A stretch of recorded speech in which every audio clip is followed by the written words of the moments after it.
வணக்கம். அமரர் கல்கி அவர்களின் பார்த்திபன் கனவு பாகம் 2. அதில் அத்தியாயம் 4 மாமல்லபுரம். கடற்கரை பட்டினமாகிய மாமல்லபுரத்தில் அன்று அல்லோல கல்லோலமாக இருந்தது. வீடுகள் எல்லாம் மாவிலைகளினாலும் தென்னங்குருத்துகளினாலும் சிங்க உருவம் தாங்கிய கொடிகளினாலும் பலவர்ண தோரணங்களினாலும் அலங்கரிக்கப்பட்டு விளங்கின. தெரு வீதிகளில் சித்திர விசித்திரமான கோலங்கள் போடப்பட்டிருந்தன. தேர்கள், யானைகள், குதிரைகள், கோபுரங்கள், பலவித விருட்சங்கள், பூஞ்செடிகள், இவை போலெல்லாம் போட்ட கோலங்கள் கண்ணுக்கு விருந்தாக இருந்தன. அதிகாலையிலிருந்து ஸ்திரீகளும் புருஷர்களும் சிறுவர் சிறுமிகளும் பட்டு பட்டாடைகளினாலும் பசும்பொன் ஆபரணங்களினாலும் தங்களை அலங்கரித்துக் கொண்டு தெரு வீதிகளிலும் திண்ணைகளிலும் கூட்டம் கூட்டமாக நின்று கொண்டிருந்தனர். எங்கே பார்த்தாலும் பேரிகை முழக்கம் மற்றும் மங்கள வாத்தியங்களின் ஒலியும் கேட்டுக்கொண்டிருந்தன. இந்த ஒலிகளுக்கிடையில் சக்கரவர்த்தி காஞ்சியிலிருந்து கிளம்பிவிட்டாராம். பாதி வழி வந்தாகிவிட்டதாம். சக்கரவர்த்தியின் கோமகள் குந்தவி தேவியும் வருகிறாராம் என்றெல்லாம் ஜனங்கள் ஒருவருக்கொருவர் பேசிக்கொள்ளும் கலகல சத்தமும் கேட்டுக்கொண்டிருந்தது. மாமல்லபுரம் வாசிகள் அத்தனை அதிக உற்சாகத்துடனும் ஆனந்தத்துடனும் அன்று உற்சவம் கொண்டாடியதன் காரணம் என்னவென்றால், அந்நகருக்கு அன்று மாமல்ல நரசிம்மவர்ம சக்கரவர்த்தி விஜயம் செய்வதாக இருந்தது.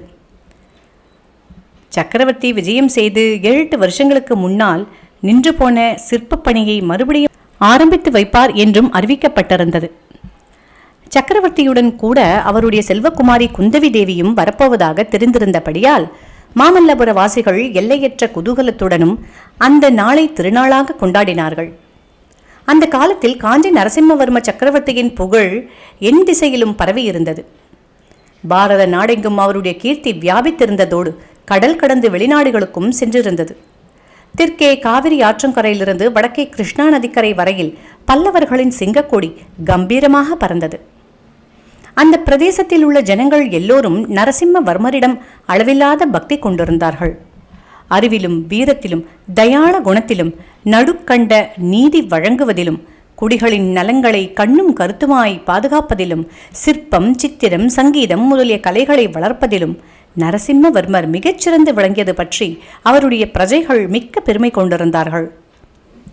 வடக்கே நர்மதை நதி வரையில் படையெடுத்து சென்று பொல்லாத புலிகேசியை போரில் கொன்று வாதாபி நகரையும் தீக்கிரையாக்கிவிட்டு வந்ததன் பின்னர் மாமல்ல சக்கரவர்த்தியை பற்றி அவருடைய குடிகள் கொண்டிருந்த பெருமை பன்மடங்கு பெருகியிருந்தது. தக்ஷிண தேசத்தில் நரசிம்மவர்மரை போல ஒரு சக்கரவர்த்தி இதுவரையில் தோன்றியதுமில்லை, இனிமேல் தோன்றப் போவதுமில்லை என்று அந்த காலத்தில் பல்லவ சாம்ராஜ்யத்தில் வாழ்ந்த ஜனங்கள் நம்பினார்கள். 300 வருஷத்துக்கு பிறகு தஞ்சையில் ராஜராஜன், ராஜேந்திர சோழன் என்னும் மகா சக்கரவர்த்திகள் தோன்றப் போகிறார்கள் என்பதை அந்த காலத்து மக்கள் அறிந்திருக்க முடியாதல்லவா? இவ்விதம் பல்லவ சாம்ராஜ்யத்தின் பிரஜைகள் எல்லோருமே நரசிம்மவர்மர் சக்கரவர்த்தியிடம் பக்தி விசுவாசம் கொண்டிருந்தவர்களாயினும் மாமல்லபுரம் வாசிகளுக்கு சக்கரவர்த்தியிடம் ஒரு தனித்த உறவு ஏற்பட்டிருந்தது. அந்த பட்டினத்துக்கு பெயரும் புகழும் அளித்தவர் அவரே அல்லவா? மகேந்திரவர்ம சக்கரவர்த்தியின் காலத்தில் நரசிம்மவர்மர் இளம் பருவத்தினராய் இருந்த போது ஒரு தடவை மல்யுத்தத்தில் பிரசித்தி பெற்ற மல்லர்களையெல்லாம் தோற்கடித்து வெற்றி பெற்றார். அப்போது அவருக்கு மகாமல்லன் என்ற பட்டம் அவருடைய தந்தை மகேந்திரவர்மரால் அளிக்கப்பட்டது. சில காலத்திற்கு பிறகு இந்த பட்டப்பெயரை வைத்தே அந்த கடற்கரை பட்டினத்துக்கு பெயர் வழங்கலாயிற்று. அப்பா, இந்த பட்டணத்துக்கு உங்கள் பட்டப்பெயரை எதற்காக வைத்தார்கள் என்று கோமகள் குந்தவி தேவி தந்தை நரசிம்மவர்மரை பார்த்து கேட்டாள். இருவரும் பல்லவ சாம்ராஜ்யத்தின் பட்டத்து யானை மீது அம்பாரியில் வீற்றிருந்தார்கள். அந்த பட்டத்து யானைக்கு முன்னாலும் பின்னாலும் வேலும் வாளும் தாங்கிய போர் வீரர்கள் அணிவகுத்து சென்றார்கள். இன்னும் பல வகைப்பட்ட விருதுகளும் சென்றன. எல்லோருக்கும் முன்னால் பெரிய ரிஷபங்கள் முதுகில் முரசுகளை சுமந்து கொண்டு சென்றன. சற்று நேரத்துக்கு ஒரு முறை அந்த முரசுகள் அடிக்கப்பட்ட போது உண்டான சத்தம் அலை மோதிக்கொண்டு நாலாபுரமும் பரவியது. அம்பாரியின் மீது வீற்றிருந்த நரசிம்மவர்ம சக்கரவர்த்தியையும் அவர் அருமை புதல்வியையும் ஏக காலத்தில் பார்த்தவர்கள் உதய சூரியனையும் பூரண சந்திரனையும் அருகருகே பார்த்தவர்களைப் போல் திணறி திண்டாடி போவார்கள். இருவருடைய திருமுகத்திலும் அத்தகைய திவ்ய தேஜஸ் ஜொலித்து கொண்டிருந்தது. அவர்கள் அணிந்திருந்த கிரீடங்களிலும் மற்ற ஆபரணங்களிலும் பதித்த நவரத்தனங்களின் காந்தி பார்ப்பவர்களின் கண்களை கூசச் செய்தன. பல்லவ சக்கரவர்த்தி ஆஜானுபாகவாய் கம்பீரமான தோற்றமுடையவராக இருந்தார். வலிமையும் திறமையும் கொண்ட அவருடைய திருமேனியில் மென்மையும் சௌந்தரியமும் கலந்து உறவாடின. ராஜகலை ததும்பிய அவருடைய முகத்தில் காணப்பட்ட காயங்களின் வடுக்கள் அவர் எத்தனையோ கோர யுத்தங்களில் கை கலந்து போரிட்டு ஜெயபேரிகை முழக்கத்துடன் திரும்பி வந்தவர் என்பதை ஞாபகப்படுத்திக் கொண்டிருந்தன. கோமகள் குந்தவி தேவியோ பெண் குலத்தின் அழகெல்லாம் திரண்டு உருகுண்டவள் போல் இருந்தாள். பல்லவ சாம்ராஜ்யத்தில் இருந்த மகா சிற்பிகளும் ஓவியக்காரர்களும் குந்தவி தேவியிடம் தங்கள் கலைத்திறன் தோன்றுவிட்டதை ஒப்புக்கொண்டார்கள். கோமகளின் கருவிழிகளில்தான் என்ன மாயசக்தி இருக்கிறதோ தெரியவில்லை.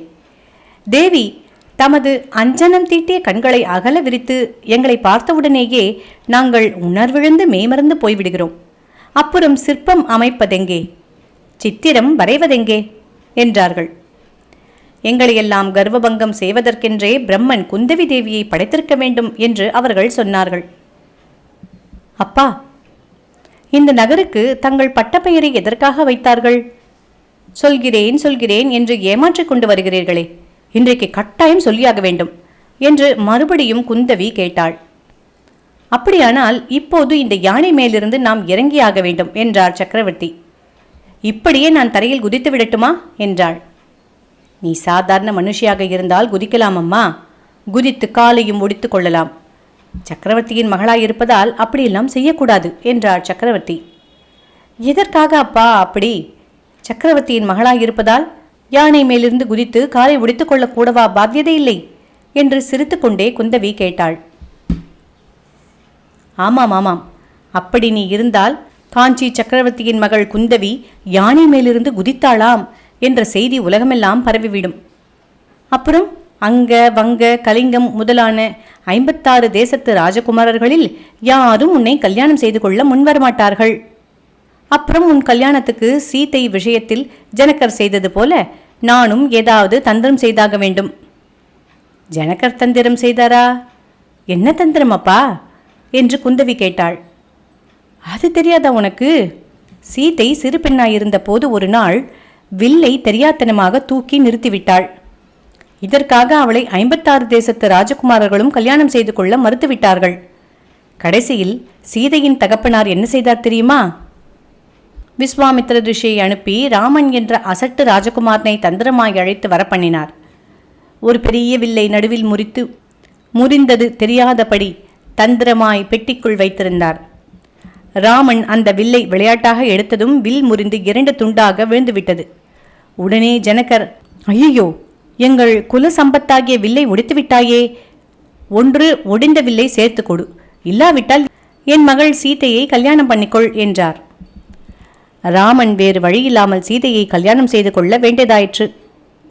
குந்தவி விழுந்து விழுந்து சிரித்துக்கொண்டே, அப்பா, நானும் ராமாயண கதையை கேட்டிருக்கிறேன், நீங்கள் சொல்வது புதிய ராமாயணமாயிருக்கிறதே என்றாள். சற்று சிரிப்பு அடங்கிய பிறகு அவள், ஆனால் உங்களுக்கு அதை பற்றி கவலை வேண்டாமப்பா, நான் கல்யாணமே செய்து கொள்ளப் போவதில்லை என்று சொன்னாள். சக்கரவர்த்தி மூக்கின் மேல் விரலை வைத்துக்கொண்டு, அது என்ன சமாச்சாரம்? கல்யாணம் உன்னை என்ன பண்ணிற்று? அதன் மேல் ஏன் அவ்வளவு கோபம் என்று கேட்டார். அப்போது குந்தவி, கல்யாணம் செய்து கொண்டால் நான் உங்களை விட்டு பிரியத்தானே வேண்டும். உங்களை விட்டுவிட்டு போக எனக்கு இஷ்டமில்லை.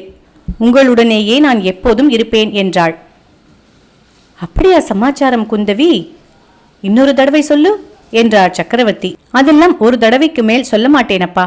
நீங்கள் ஏக சந்தக்கராகி என்பது உலகமெல்லாம் பிரசித்தமாயிருக்கிறதே, ஒரு தடவைக்கு மேல் ஏன் கேட்கிறீர்கள்? ஓ அபத்மாந்தவா, அநாதரக்ஷகா, இந்த வாயாடி பெண்ணை கட்டிக்கொண்டு எந்த ராஜகுமாரன் திண்டாடப் போகிறானோ, யார் தலையில் அவ்விதமாயிருக்கிறதோ அவனை நீதான் காப்பாற்றி அருள வேண்டும் என்று சொல்லியபடி சக்கரவர்த்தி தலைமேல் கைகூப்பி வானத்தை அண்ணாந்து நோக்கினார். உங்களுடைய பரிகாசம் இருக்கட்டும், இப்போது யானையை நிறுத்துகிறீர்களா இல்லையா? இல்லாவிடில் நான் கீழே குதித்து விட்டேனானால் அப்புறம் என்னை ஒரு ராஜகுமாரனும் கல்யாணம் செய்து கொள்ள மாட்டான். எப்போதும் உங்கள் பிராணனைத்தான் வாங்கி கொண்டிருப்பேன் என்று குந்தவி சொல்லி எழுந்து நின்று அம்பாரிலிருந்து கீழே குதிப்பது போல பாசாங்கு செய்தாள். வேண்டாம் வேண்டாம், அப்படிப்பட்ட விபரீதம் பண்ணி வைக்காதே என்று கூறி பல்லவ சக்கரவர்த்தி யானை பாகனை கூப்பிட்டு யானையை நிறுத்த சொன்னார். யானை நின்றதும் தந்தையும் மகளும் கீழே இறங்கினார்கள். சக்கரவர்த்தி குதிரையையும் பல்லக்கு கொண்டு வரும்படி சமிக்ஞை காட்டினார். அவை அருகில் வந்ததும் பரிவார தலைவனை அழைத்து, நீங்கள் நேரே போய் நகர் வாசல் அருகில் நில்லுங்கள், நாங்கள் அங்கே வந்து சேர்ந்து கொள்கிறோம் என்றார். பிறகு குதிரை மீது ஆரோகணித்து ராஜ மார்க்கத்திலிருந்து பிரிந்து குறுக்கு வழியாக போகத் தொடங்கினார். இளவரசி ஏறியிருந்த பல்லக்கும் அவரை தொடர்ந்து சென்றது. சக்கரவர்த்தி இம்மாதிரி எல்லாம் எதிர்பாராத காரியங்களை செய்வது சர்வ சகஜமாய் போயிருந்தபடியால் அவரை தொடர்ந்து வந்த பரிவாரங்கள் சிறிதும் வியப்படையாமல் ராஜ மார்க்கத்தோடு மேலே சென்றன. இதோடு 4ஆம் அத்தியாயம் முடிவுற்றது.